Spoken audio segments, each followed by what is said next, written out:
Okay, so today is September 28th, and this is part 3 of this project. So I've already got 3 coats of the urethane finish top coat on these on the front side, as you can see that reflection. So I'm ultimately going to put 5 coats on it, but I'm going to go ahead and switch to the other side and get 3 coats on it, on both pieces. And then I'm going to go to making I've already rough cut out the slats for the seats of the chairs. And I need a total of 12, I've got 10. So I'm going to go ahead and get those milled up and sanded and ready to and put the stain on those. That'll probably be all I do today, because I'll have to run back to the woodwork shop and get some more ash to make the other chair's sides and back piece, as well as 2 more slats that are needed for the seating portion. And I can only finish so much in this booth, and I want to use the booth because I want to use the spray gun because of the fan that when I made this, I made an evacuation system here. I flip a switch and the fan pulls the overspray out, and I just love using my spray gun because it's so fast and it's very even and everything. I don't usually have any issues. So I'm going to go ahead and put 3 coats of finish on this. I usually go about an hour in between coats. They say 2 hours. I usually go an hour. I feel like that's long enough. And also, each overlapping coat, if I wait only an hour, it'll kind of etch into the one that's under it. Because I don't sand between coats either. I'll sand on this side that I've already got 3 coats lightly with 400 grit and wipe it off and put the last 2 coats on, and that'll be it. But that's usually my process on something like this. So I'm going to go ahead and get started now.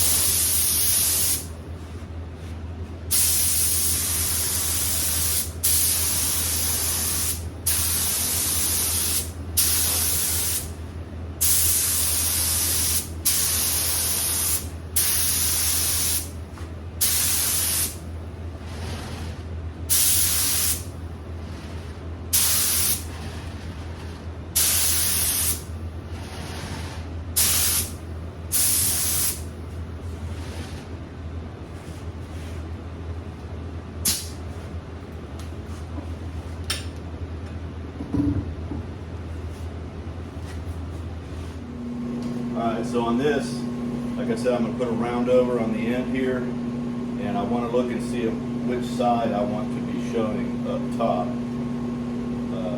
Which one I like this better. I like this side better. So I want it to be rounded over on the side that I'm going to be sitting on, so it's not stabbing into my legs. So here we go.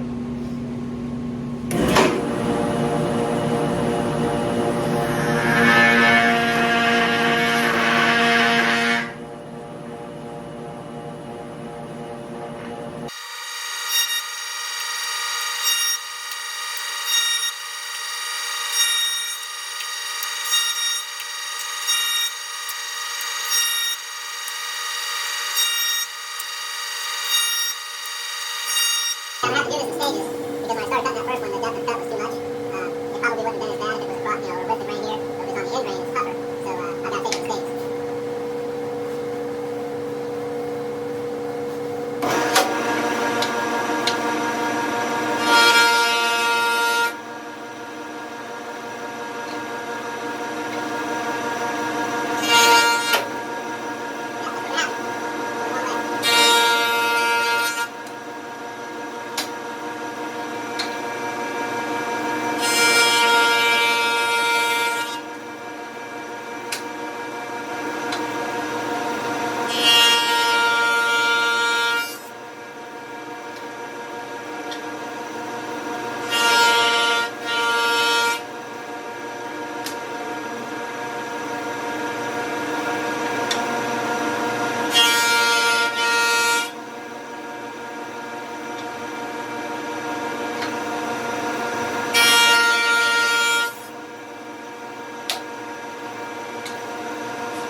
you can see that. So I got some round over there, and you do get a little bit of a tear out at the end. Just the nature of the beast, but I'll sand that out, it'll be fine. So basically what I'm gonna do now is just kind of clean that up, sand it, you know, make it nice and smooth, and then break the edges here on this piece. Sand to 120 on all those pieces, and they'll be ready for stain.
These are all sanded with my random orbit sander, 120. But as mentioned before, looking for my sandpaper. As mentioned before, I'm going to hand sand along the grain before I actually stain. Because if there's any scratches in there, once I put the clear coat on it, they'll be magnified. So I want everything going in the direction of the grain. And got all these edges here smoothed out. You know, again, use the shaper to get the profile, the round over on it, and then just use the sander to get it, you know, nice and, so you can see that, nice and smooth. So, all right, so I'm gonna find my sandpaper. I think I just not found it. Oh, it's 400. I'll find my sandpaper.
All right, it's September 29th, and I just scuff sanded these with 400 grit, wiped them down, and I'm getting ready to put the final 2 coats of top coat urethane on them.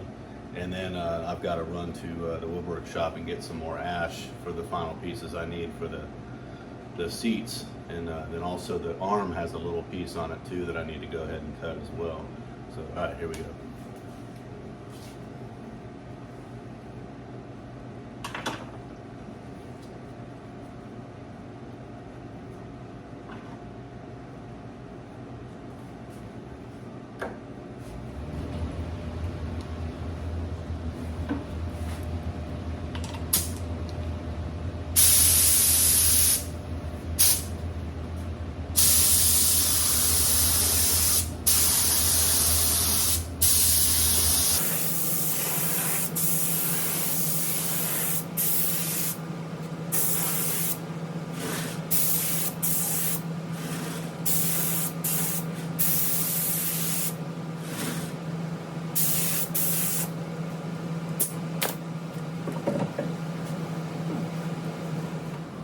Okay, gonna mark the side pieces now, so I can cut them out.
All right, today is October 2nd, and I think I'm in the home stretch of this project. What I'm getting ready to do now is there are some pieces, the side piece here, the back, and that side piece, mentioned it earlier, that I had to make, and that's what I've done here. I don't think I videoed this portion, but what I had to do is find what angle the piece was, and used the old piece to do that. And the side pieces, but I ran out of ash again, so I had to go back to the woodwork shop and get some more. And should have just bought two large boards to start with, but I didn't really measure anything, so I wasn't sure how much I was going to need. So anyhow, I've got this back piece cut, I've got the sides cut. I need to cut one more, and I left my saw blade set up from when I cut that one over there, so I can go ahead and get this one cut. And then from this other side, other portion that will be left over, I'm going to make the little arm piece, which is that right there. And I've got it right here. I took it out on this side. So I've got to make that piece. It has a dowel in it, which that's fine. I've got some dowels. But I need to make this piece. I've got it drawn out here on this one. And this is already milled to thickness. So I'll cut that out on my bandsaw and then sand down to the line with my combination disc sander over there. But I actually need 3 more pieces. So this leftover piece and then another 2 I'll have to get from cutting some more ash over there. But anyway, here we go.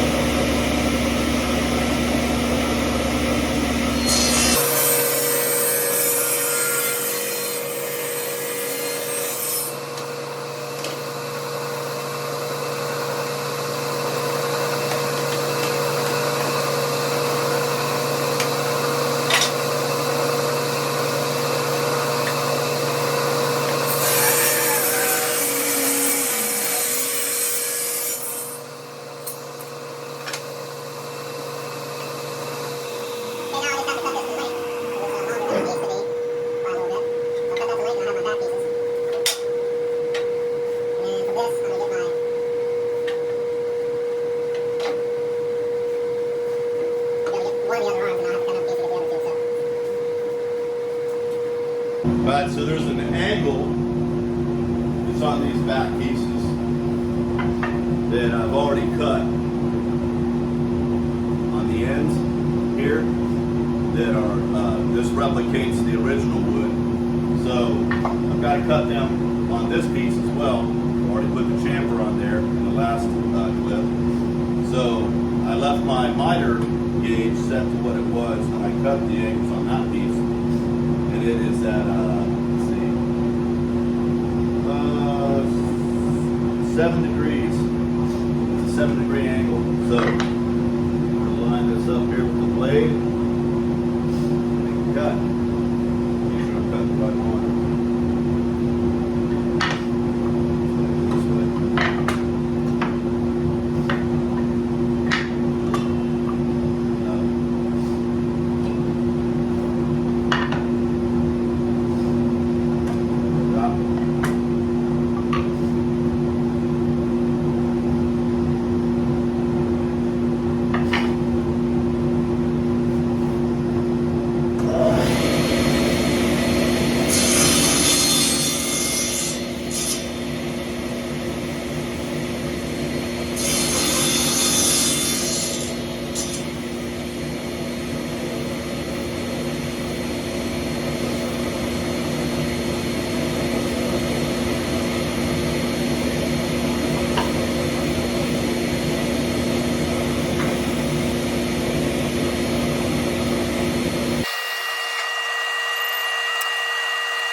Okay, and then finally, as mentioned before, these go along the arms of the chair.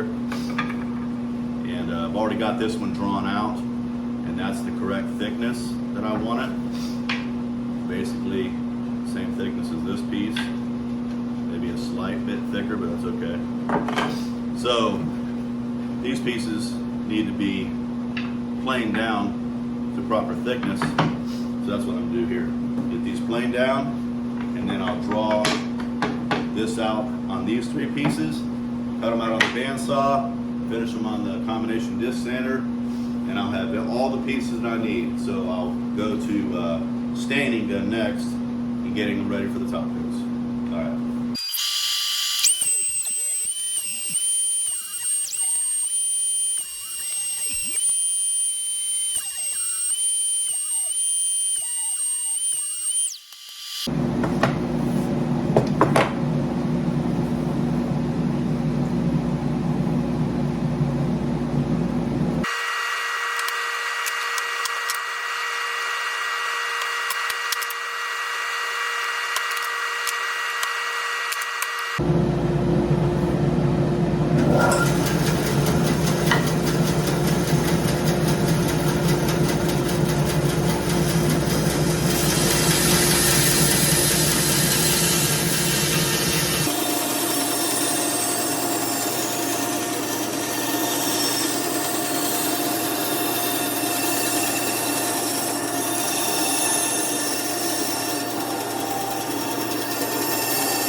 All right, I got all my pieces. So these are all the arm pieces here. I got my two backs, and I've got my chair sides, 4 of those. So the next step will be to sand those 120 and you know break the edges on all of them and everything, get them stained. So right now I'm putting the underside coats on the chair slats, the other 6. So I'm gonna get 2 more coats on those, then I'm gonna flip them over and get 5 coats on the top side. And so I'm gonna stop here for today. Tomorrow I'll sand these pieces and get them stained with the leftover stain. I hope I've got enough, I should. And soon be wrapping this thing up, putting it together. All right, see you guys tomorrow. All right, October 3rd, last leg of the project here, besides the assembly, that is. So what I have to do is on these arm pieces, they have a dowel that holds it in on one side, and then a screw comes in from the other side. So what I'm doing here is creating dowel holes in these pieces. And I'm gonna go ahead and use my jig too, because it'll make sure that it stays straight. I've already done one. There. So I've made a little pencil mark so I know where it needs to be. And I'm just clamping this in place.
This is October 6th, and this project is done now. I decided to spare you the process of reassembly. It would have been difficult to show what I was doing anyhow, but of course this was done a long time ago. What I had to do here on these slats is evenly space them all out and then attach one at a time from up underneath. But before I did that, actually, I had to assemble that portion of the chair, which has 2 screws in it on each side back there, and get that screwed into place. And then put the slats in, connect the framing back there up underneath too, and then put the back on, and then the little arm pieces. So you can see those there. So that was quite a project. but I took my time. I didn't really spend, I guess I might have spent 3 hours a day on it. But it was long because of the process of cutting out all the pieces with the angles and then getting everything stained and then finished in the spray booth over here, which I could only do, so many pieces at a time. So anyway, that concludes this project. And so I'll see you on the next one. Take care.